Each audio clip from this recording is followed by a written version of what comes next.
बड़ी खबर इस वक्त मिडिल ईस्ट से सामने आ रही है। युद्ध विराम की घोषणा के बावजूद हालात पूरी तरह से शांत होते हुए नजर नहीं आ रहे हैं। कई देशों में लगातार सायरन बज रहे हैं और मिसाइलें जो है हमलों की चेतावनी ने एक बार फिर से पूरे इलाके में चिंता जो है वो बढ़ा दी। सीजफायर के बीच भी आसमान में मिसाइलों की हलचल देखी जा रही है, जिससे ये सवाल उठने लगा है कि क्या सच में युद्ध जो है वो थम गया है, ये सिर्फ एक अस्थायी विराम है। नमस्कार, मैं हूं राधा राणा और आप देख रहे हैं लोकहित क्रांति न्यूज।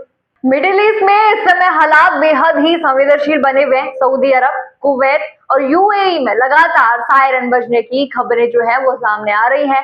वहीं बहरीन और इजराइल में भी सब जो है मिसाइल हमले की चेतावनी जारी की गई है, यानी युद्ध विराम के ऐलान के बाद भी खतरा पूरी तरह से टला नहीं है। इजराइल के आसमान में ईरानी मिसाइल देखे जाने की खबर ने एक बार फिर से तनाव को बढ़ा दिया है। हालांकि इजराइल ने भी युद्ध विराम पर सहमति जताई है, लेकिन अगर इस बीच उस पर हमले होते हैं तो जवाबी कार्रवाई की संभावना भी बनी हुई है। विशेषज्ञों का ये मानना है कि इस पूरे संघर्ष को समझने के लिए हमें दो अलग अलग पहलुओं को देखना होगा। एक तरफ स्ट्रेट ऑफ हॉर्मुज को खोलने का मुद्दा था, जिस पर ये पूरा युद्ध केंद्रित होता हुआ नजर आया।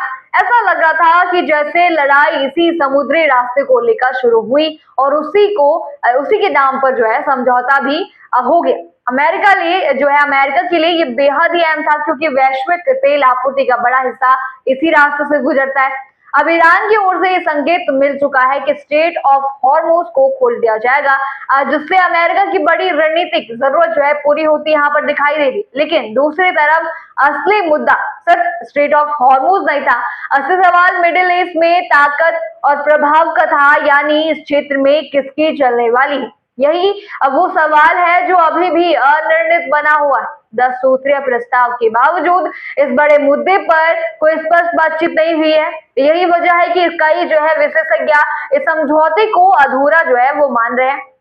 इस पूरे समझौते में एक और महत्वपूर्ण बात सामने आई है और वो है इजराइल की भूमिका। इस पूरे फ्रेमवर्क में इजराइल का नाम लगभग गायब होता सा नजर आता है, जबकि संघर्ष में इजराइल भी उतना ही बड़ा पक्ष रहा है जितना अमेरिका। ऐसे में अगर इजराइल को इस समझौते का हिस्सा नहीं बनाया गया है तो ये सवाल उठना लाजमी है कि समझौते का कितना मजबूत साबित होगा।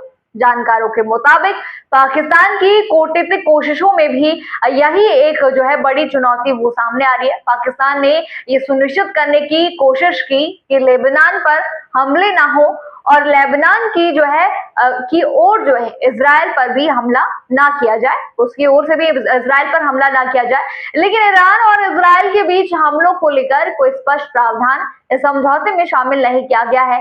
ये वजह है कि युद्ध विराम के बावजूद क्षेत्र में अलर्ट जारी है और सायरन बज रहे। एक और पहलू भी है कि इस पूरे सैन्य अभियान के नाम पर भी जो है अलग अलग रहे थे। अमेरिका ने अपने ऑपरेशन का जो है वो नाम रखा था एपिक फ्यूरी और इजराइल ने जो है वो रखा था रॉरिंग लाइन।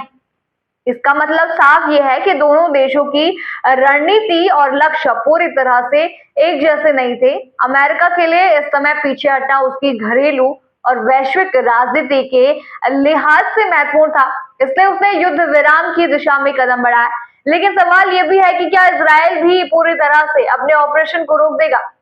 अब विश्लेषकों का ये यहाँ पर मानना है या ये कहना यहाँ पर है कि अमेरिका ने ईरान को जितना नुकसान पहुंचाया है, लगभग उतना ही नुकसान इजराइल ने भी पहुंचाया है और खुद भी उसने झेला है। इसलिए इजराइल के लिए संघर्ष से पूरी तरह से बाहर निकलना आसान नहीं होगा। ये कारण है कि युद्ध विराम की घोषणा के बाद भी आसमान में मिसाइलों की गतिविधि देखी जा रही है और अलर्ट जो है लगातार जारी है। फिलहाल 2 हफ्तों के लिए जो है युद्ध विराम लागू करने की घोषणा जरूर की गई है। इस बीच 10 अप्रैल को जो है इस्लामाबाद में बातचीत का एक और दौर भी प्रस्तावित है, जहां ईरान की ओर से दिए गए 10 सूत्रीय प्रस्ताव भी विस्तार से चर्चा होने की उम्मीद है। आने वाले दिनों में ये तय होगा कि ये युद्ध विराम स्थायी शांति की ओर से बढ़ेगा या फिर मिडिल ईस्ट एक बार फिर से बड़े टकराव की तरफ बढ़ जाएगा।